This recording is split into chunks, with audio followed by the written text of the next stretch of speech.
ભારતીય સમુદ્રી વારસાને ઉજાગર કરતી નવી પહેલ. ગોવામાં પ્રાચીન શિલાયેલું જહાજનું કરાયું લોન્ચિંગ. ગોવામાં રિયર એડમિરલ કે.એમ. રામકૃષ્ણનના હસ્તે પ્રાચીન શિલાયેલું જહાજ લોન્ચ કરવામાં આવ્યું છે. ભારતની સમૃદ્ધ જહાજ નિર્માણ પરંપરાનું પ્રતિબિંબ છે.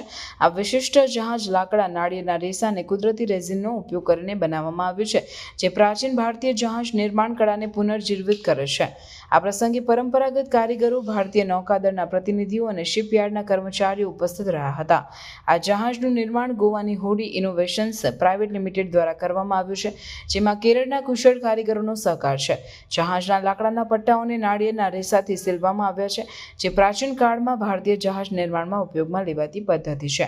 આ જહાજનું ડિઝાઇન મહારાષ્ટ્રના અજંતા ગુફાઓમાં આવેલ 3 મસ્તવાળા જહાજની ચિત્રકલા પરથી પ્રેરિત છે.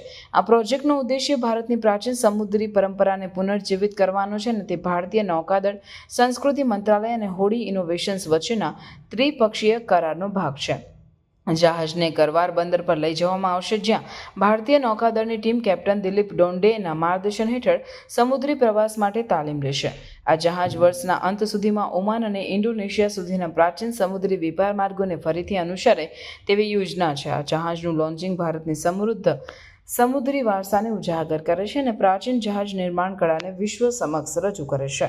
આ પહેલ ભારતની સમુદ્રી પરંપરાને વૈશ્વિક સ્તરે મજબૂત બનાવવામાં મહત્વપૂર્ણ ભૂમિકા ભજવશે.